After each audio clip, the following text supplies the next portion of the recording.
Esse salmo, geralmente, nós costumamos a ler esse salmo quando estamos passando uma provação. Tem uma irmã que congregava aqui conosco, que ela sempre falava o Salmo 40, versículo 1, esperei com paciência no Senhor.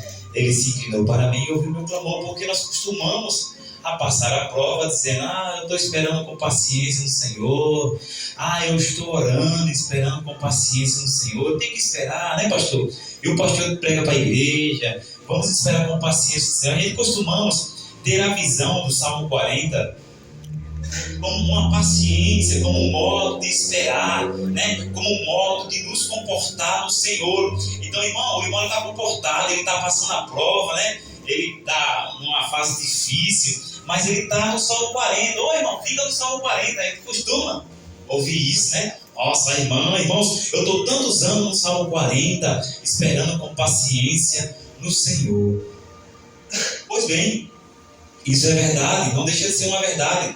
Davi, ele diz que ele esperou com paciência no Senhor e o Senhor se inclinou para ele e ouviu o seu clamor. Só que Davi, no versículo 2, ele traz uma confusão do que nós pensamos. O que, pastor? No Salmo, versículo 2, ele diz, tirou-me de um lago horrível. Então, Davi está declarando que o Senhor o tirou. O tirou da onde, pastor? Todos nós entendemos que Davi, ele caiu, que Davi, ele adulterou. Davi, ele pegou uma mulher que não era sua. A Bíblia diz que Davi estava em seu palácio, no terraço, no cair da tarde. E no cair da tarde, o rei, em vez de ir para a guerra, que de ano em ano o rei também ia para a guerra para acompanhar a batalha, os seus soldados. Davi, ele não está dentro do palácio. A Bíblia vai dizer que Davi está no terraço, passeando, olhando a beleza de Jerusalém, glória a Deus. E ao olhar, ele vai encontrar uma mulher lá embaixo, se banhando, tomando banho. Betseba está se banhando, e a Bíblia vai dizer que no coração de Davi, ele enamora Betseba. Davi, ele deseja Betseba, porque a Bíblia vai dizer, se você for se aprofundar, você vai entender que Betseba era formosa. Betseba não tinha um bucho caído, peito do lado, bunda murcha. Betseba era uma mulher, irmão, que ao olhar, aleluia, Davi se comportou diferente naquele dia. Irmãos, eu estou falando para que você tenha entendimento da beleza que era Betseba, uma mulher de postura, bonita, uma mulher de se encher os olhos. Então, o coração do rei se encheu naquele dia. Davi, ele enamora, e a enamorar, ele traz Betseba para dentro da sua casa. E ele tem relações com Betseba, ele pega com Betseba. E desse pecado de Davi gerou toda a desgraça na casa de Davi. O Salmo 41 não fala só de esperar. Davi está esperando aqui de uma forma diferente da forma que nós pensamos. Nós esperamos que devemos esperar na prova, que devemos esperar pela porta de emprego, que devemos esperar pela esposa. Só que essa espera de Davi é que é diferente. Davi peca, Davi cai, Davi adultera, Davi manda matar o marido de Betseba e fica com a mulher de Urias, o Eteu, que servia ao seu próprio exército, e manda Joabe, que é primo dele, matar.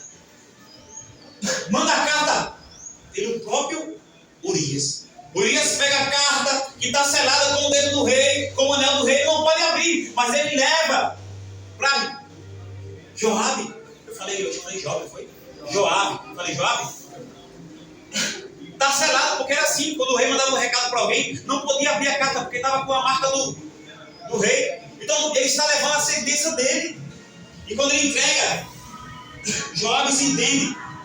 Joabe entende a história. E ele põe Urias, o Eteu, na frente da batalha para morrer. E ele morre. Então chega a notícia. Davi lamenta com Betseba, acolhe aí e põe dentro da sua casa. A mulher está grávida, Betseba está grávida, não tem o que fazer. A notícia corre no palácio. Davi acolhe ela, traz para dentro de casa, tem um filho. Deus usa o profeta, estou contando a história, irmão, para não ficar longa. Natan entra no palácio, quando entra, fala com Davi, e conta uma historinha para Davi. Davi, como um patinho feio, ele cai na história do profeta. Veio um homem de longe para a casa do Senhor que tinha muitas ovelhas, mas ele não matou uma das suas ovelhas, ele matou uma ovelha do vizinho, a única ovelha que ele tinha, Davi. O que a gente faz com esse homem, Davi? E Davi, empolgado como rei, cheio de autoridade, mas caído por dentro. que ele pague 4 vezes. Davi paga 4 vezes pelo seu pecado. Morre o filho do adultério, morre sua filha moralmente, foi estrupada pelo próprio irmão, o outro irmão mata o outro irmão dentro do palácio porque estrupou a própria irmã. E depois Joabe, o primo. Isso porque Natan, na hora que entrou no palácio, disse: a espada não vai sair da tua casa. Então tudo que Davi pagou foi dentro de casa. Morre a filha, o irmão matou o irmão, e o próprio primo de Davi mata o seu filho Absalão. A desgraça está feita dentro da casa, irmão. E Davi, na calada da madrugada, sai de dentro de casa com medo do seu filho. Isso por causa de um momento que Davi não soube se segurar. E aí nós vamos entender o que Davi está dizendo. Eu esperei com paciência no Senhor. Esperou para quê, Davi? Eu esperei com paciência no Senhor. Aí ele diz no versículo 2: e tirou-me de um lago horrível. Davi está dizendo: o período que eu passei esperando não foi o carro. O período que eu passei esperando não foi a porta de emprego. Eu esperei com paciência no Senhor para que o Senhor me arrancasse daquela situação, para que o tempo colocasse as coisas no lugar, para que os homens aí fora esquecessem a má fama que eu, como rei, que era exemplo em Jerusalém, causei. A vergonha, envergonhei o meu Deus, envergonhei a congregação, envergonhei o povo de Jerusalém. Davi está dizendo: esperei com paciência para que Deus arrancasse a vergonha. Aleluia.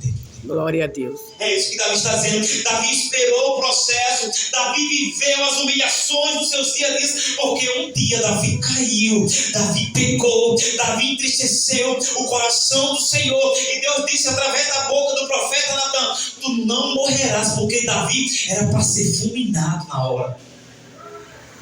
Mas Davi se arrependeu. Mas Davi esperou com paciência, porque ele disse: tirou-me do lago horrível, do charco de lodo, e pôs os meus pés sobre a rocha. Aleluia. Aí no versículo 3, Davi, ele disse: e pôs um novo cântico na minha boca. Depois que Davi, ele espera com paciência no Senhor, não pela porta de emprego, mas para que Deus limpasse a alma dele, para que Deus transformasse o caráter dele. Depois que Davi espera para que aquela história, irmãos, seja apagada nos ouvidos, na mente do povo de Jerusalém, aleluia, ele vai dizer: eu esperei com paciência. Davi viveu um dos piores períodos da sua vida por causa dele mesmo. Deus está dizendo: Davi entrou naquela situação, mas foi Deus que tirou ele. No versículo 2, tirou-me de um lago horrível. Davi não está dizendo que ele saiu. Haverá situações que nós não vamos conseguir sair se a mão do Senhor não estiver sobre a nossa vida. Você está entendendo? Depois que Davi vive tudo isso, espera com paciência, Deus arranca ele, oh glória, de um charco de lodo, coloca os pés dele sobre a rocha. Colocar Davi sobre a rocha significa que ele está em comunhão de novo com o Senhor. Aí é que Davi disse: e pôs um novo cântico na minha boca.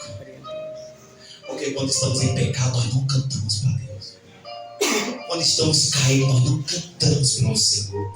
Quando você está brigado com a sua esposa, com o seu esposo, quando você está em guerra em casa, você não consegue cantar. Pastor, eu cantei, você não cantou, você tentou cantar e nem terminou o hino. Aleluia. Deus está dizendo assim nessa noite: ele só vai colocar um canto depois que você passar esse processo, ele arrancar, aí ele vai colocar um novo cântico. Quando estamos vivendo atribulado, pois não? Nessa manhã, nessa noite. Falou. Eu estou pensando em uma bicicleta. Glória a Deus. Acho que tem que dar um escape. Tem escape. Canta no vale. Como Davi vai cantar? Como Deus vai dar um canto para Davi? A mente dele está no adultério. A mente dele está no seu filho que Deus matou entre ele e Betseba. A mente dele está vendo o próprio filho matar o outro filho dentro do palácio. A mente dele está pensando no seu soldado fiel, o seu primo Joabe, que cravou a espada no ventre do filho dele. Como que Davi vai cantar? É preciso Davi se recuar. É preciso Davi sair de cena de Jerusalém. Davi está envergonhado. Davi não suporta o que ele está vivendo e foge para a caverna de Adulão. E na caverna é o refúgio. Por isso que tem dias que nós somos assim, irmãos. Nós estamos vivendo um refúgio em uma caverna. Não queremos cantar, não queremos louvar, não queremos ler palavra, não queremos orar, não queremos falar com ninguém, porque nada está bom dentro de casa. Davi foge do palácio para não morrer. Como cantar? Como Jó cantar? Como Jonas cantar? Como Davi cantar? Só depois que Davi vive tudo isso, aí sim, ele declara para nós: eu esperei com paciência no Senhor. Ele se inclinou para mim e ouviu o meu clamor. Aleluia. E tirou-me do lago horrível. Depois que Davi vive essa cena, vive esse episódio, irmão. E o que mais dói, irmãos, é que contando assim parece ser rápido. Contando assim parece que foi assim, ó. A história de Davi foi um processo. Preste atenção se a gente já viveu muitas das vezes isso. Se a gente já viveu uma traição. E não foi da noite pro dia que você se curou. Quando eu falo traição, eu falo de marido e mulher. Aleluia, glória a Deus.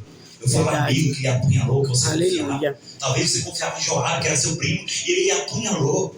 Ele lhe traiu também, ele matou seu filho. Porque aconteceu isso. Ele matou sua esperança. Quando eu falo de traição, eu falo de traição ministerial também. Porque muitas das vezes nós estamos nos altares, confiando nos trabalhos das pessoas. E as pessoas estão nos traindo.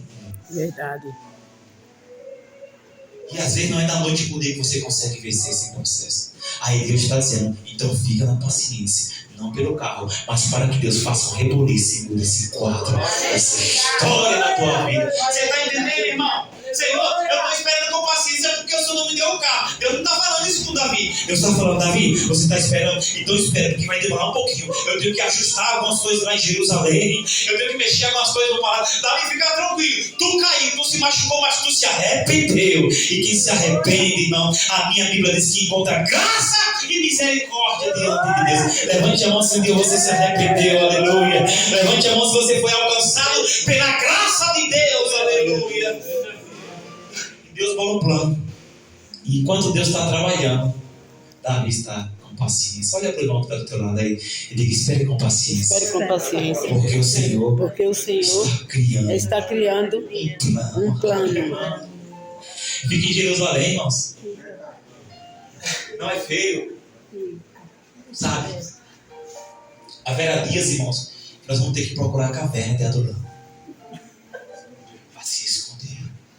Porque haverá dias que a gente vai olhar para os homens aí fora e vamos ter vergonha e olhar para eles. Porque nós caímos. Porque nós falhamos. Não sei se você já passou por isso. Você não queria fazer o vídeo chamada porque não queria ver a cara dela. Não queria ver a cara dele. Não queria ter o telefone. Haverá dias que você vai ter que entrar na caverna e dizer: eu preciso esperar com paciência aqui dentro, porque se for lá fora os homens vão me matar. É isso que Davi estava dizendo. Absalão não queria matar o próprio pai. Tomou a riqueza do palácio. Absalão, filho de Davi, levou tudo que Davi conquistou. Davi foi um dos reis mais ricos, irmão, de Jerusalém. Absalão, praticamente em pouco tempo, levou o reinado de Davi à falência. Destruiu a riqueza. E dentro do palácio está cantando de galo. Absalão tomou a conta do trono e está se achando o rei da cocada preta. Até que então, há um povinho ainda que é fiel a Davi. Aleluia. Por isso que um pequeno grupo de soldados que era fiel a Davi. Ele disse: tu não vai morrer assim não, tu é nosso rei. Quem tem que reinar em Jerusalém é tu. É o que Deus está dizendo. Ele vai te levantar. Aleluia. Oh, glória. Tu tem que voltar, Davi, para Jerusalém. E esse exército se junta com Joabe. E é esse Joabe que é fiel a Davi. Vai lá, irmãos. E esse Absalão estava cavalgando, oh glória. E esse Joabe encrava a espada no ventre do filho de Davi. E aí Davi está lá na caverna, esperando com paciência. Davi não sabe o que fazer. Davi tem que esperar. Ele vai esperar. O tempo passa, dias se passam e Davi volta para o trono. Glória a Deus. Diga assim: você não vai. Você não vou vai. dizer para você, nem Deus, você não vai. Você não vai sem pagar. sem pagar. Você não vai. Fique tranquilo. É a Bíblia que diz: é a lei da semeadura. Quem planta, Olhe. pastor, tem umas coisas que eu estou passando aí que eu não plantei, não. Verdade, irmão. Veio direitinho. Ah, pastor, tem vezes que no começo eu era assim. No começo eu não estava curado. No começo eu fui muito traído em todo sentido que você pensar. Eu não estava curado. E aí Deus me curou. Deus mandou o Ivete para me dar umas pancadas. Aleluia. Para me curar. Eu disse, Jesus, o que é isso? Aí ele, calma, filho, eu estou lhe curando, não tenha medo. Porque eu convivi, irmãos, com 2 mulheres. Aí eu estava com a primeira mulher, mãe do meu filho, sem se casar, na igreja. Aí levantou uma profeta. Estou eu cantando, o playback de J. Neto, isso aqui é um testemunho, irmão, particular, só nós. Cantando ali, tá, não sei o quê, quando eu abro o olho, tá a mulher. Vixe, Deus, o negócio aqui pegou. Querer. E a mulher, tinta. E assim mesmo, ela fazia assim, eu tirei, o negócio aqui pegou mesmo. Acabei a música, ela disse na mão, disse bem assim, tô eu preparando uma varoa pra ti. Agora o negócio ficou estranho mesmo. Eu já sou casado, meu pai. Se a mulher escutar isso, eu tô lascado. Ainda bem que ela não tava no culto. Aí o tempo passa. A gente espera com paciência na caverna de Adulão. Porque de lá pra cá foi só de ladeira abaixo, irmão. Não pense que é essa florzinha, não. Se cheirasse essa flor naquela época, fazia assim. Aquela flor era crava, irmão. Foi só ladeira abaixo, entrar e levanta, cai, pega, erra e vai pra caverna de Adulão viver o teu processo. Aí esperei com paciência até ele me tirar daquela situação e me colocar onde eu estou. Aí sim ele preparou uma esposa. Você está entendendo, irmão? A profecia de anos atrás eu se cumpri agora. E eu todo torto, achando que a profecia estava torta. E quem estava torto é eu, que não tinha nada de Deus. Você está entendendo, irmão? As coisas acontecem no tempo do Senhor. E aí, irmãos, é quando Davi declara que o Senhor colocou um novo cântico na boca dele. Davi, por um período, teve que calar a sua voz.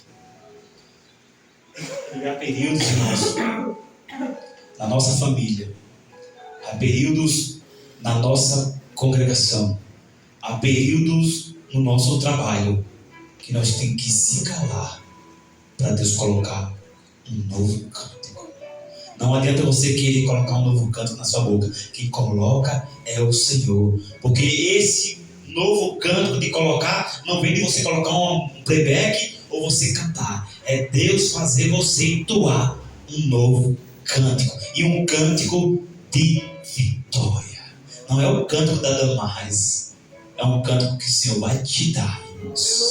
Esse canto de Davi é Davi dizendo: Deus me abençoou, Deus teve misericórdia de mim, eu esperei, e quando eu esperei nele, ele me arrancou do que eu estava vivendo. Ele arrancou os meus temores, as minhas angústias, as minhas dificuldades. Eu esperei com paciência, ele me tirou do charco de lodo, oh aleluia, e pôs um novo cântico na minha boca. Sabe o que Davi está dizendo? Agora eu posso voltar para Jerusalém.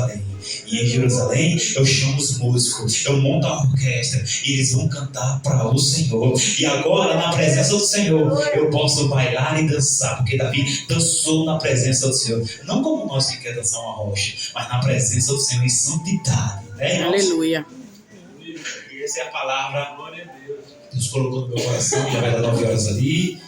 Então, irmãos, que Deus possa colocar 10 horas no seu tempo um novo canto. Deus está dizendo essa manhã: não adianta eu forçar a barra. Deus está dizendo: não adianta forçar a situação, porque quem coloca o cântico no tempo certo é o Senhor. Deus está dizendo: não adianta você querer a vitória do seu jeito, porque eu preparo. Oh glória! E escute o texto que diz no versículo: e tirou-me. Davi está dizendo: eu não saí do que eu estava vivendo, porque todo mundo que está passando pelo problema quer sair dele. Mas Deus está dizendo: tem problema que só quem tira sou eu, filho. Não adianta. Davi está dizendo: ele me tirou. Então quem tira é Deus. Quem dá o cântico é Deus. Nós devemos esperar em Deus para que a seu tempo Ele nos exalte. Mas não se esqueça, irmão, enquanto você estiver nesse tempo de Deus, tem um processo. Processo dói. Oh, aleluia. Você colher, irmão, um por um. Você vai colher um por um, irmão. Seja bom ou seja ruim.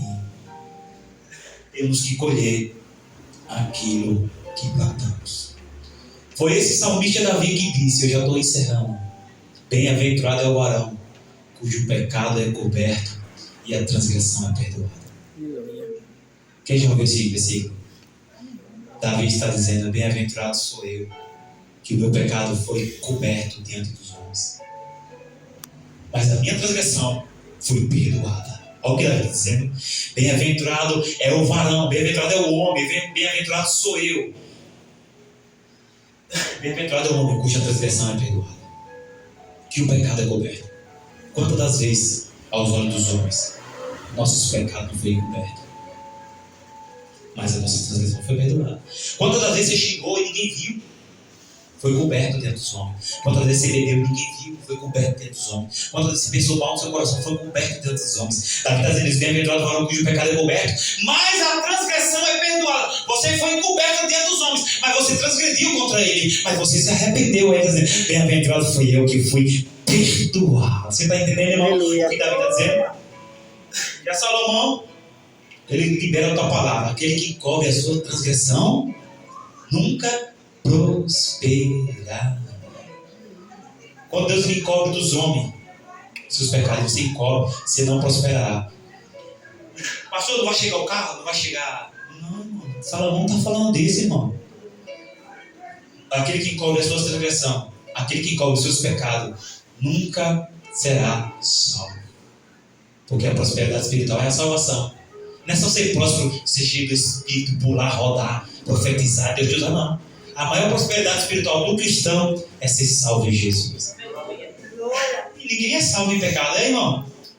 Tem lógica que o pastor está falando, ou o pastor está falando besteira aqui? Aquele que começou a transgressão nunca prosperará, e a prosperidade é espiritual. Então, se te encobres em Deus, não serás salvo. Se te encobre em Deus, teu ministério não vai fluir, a tua casa não vai andar, as coisas não vão acontecer. Então, joga para fora, filho.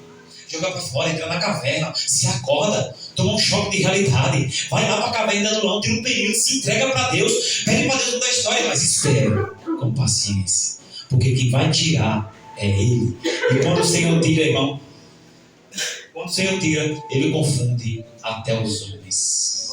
É por isso, irmão, que às vezes a gente não quer aceitar. A gente é tão santo e tão perfeito que a gente sabe que o irmão caiu lá, mas a gente não quer aceitar ele mais aqui. Eu conheço um irmão, ele caiu, ele pecou, ele está lá no altar, ele está em pecado. Às vezes não está não, irmão. O único pecado que Deus não aceita é a sua oração, a sua oferta é do irmão. Se você pecar contra o seu irmão, Deus não aceita. Agora, se você se retratar com Deus, é totalmente diferente. Verdade. Eu entendo. Porque muitas vezes você falha em aceitar aqui na frente, e você sabe disso. Foi igual o estado que eu coloquei ontem: guarde a sua pedra, você também peca. Quem viu esse estado aí? Quem viu? A irmã Tessa viu? Você viu o estado? Guarde a sua pedra, você também peca. Porque se fosse por essa linha de pensamento, ninguém mais estava aqui, irmão. Verdade. Você entende? O pecado do irmão contra o irmão é uma coisa, o pecado contra Deus é outra coisa. Você entende isso? Então, nós temos, irmãos, que buscar mesmo na escola bíblica dominical, para nós começar a entender as coisas. Os irmãos estão aqui falando testemunho. O irmão Daniel deu aquela palavra. Quando o irmão Daniel falava aquela palavra, Deus me dava outro entendimento da palavra. Enquanto o irmão João falava, Deus me dava outro entendimento da palavra. Enquanto o irmão Evangelho falava, Deus me dava outro entendimento da palavra, porque é o Espírito Santo que revela a quem Ele quiser a sua palavra. Então, bem assim, na hora da pregação, é no aprendizado. O pastor está pregando, a sua mente está viajando. Esse texto de Davi, ele é muito rico. Já preguei um 2 vezes dele, mas ele é grande. Uma hora é pouco para pregar sobre ele, se nós formos falar dos detalhes. Então, a pregação é necessário. O ouvinte, ele está totalmente ligado na pregação. Por isso que as igrejas, e nós também aqui, cobramos para você botar o celular no modo silencioso, cobramos você para beber a água, cobramos vocês para do banheiro. A gente acha que é o pastor que é chato, que não quer que eu beba água. Pastor, e meu rio vai ficar ruim se não beber água. 1h30 não vai ficar ruim, não. É porque se você não estiver ligado na palavra, você não aprende, filho. Você vai embora vazio. Você está entendendo? É igual aquela semente que foi colocada nas pedras. Não prosperou. Caiu na beira do caminho, não prosperou. Se você vem na igreja e não fica desapercebido com a palavra, você é igual a semente que foi lançada sobre as pedras, lançada no meio do caminho. Não prosperou. Agora, se você vem e ouve a palavra, se dedica à palavra, aí a sua semente vai prosperar. Amém? Amém. Vamos ficar de pé? Em nome de Jesus, falta 2 minutos aqui.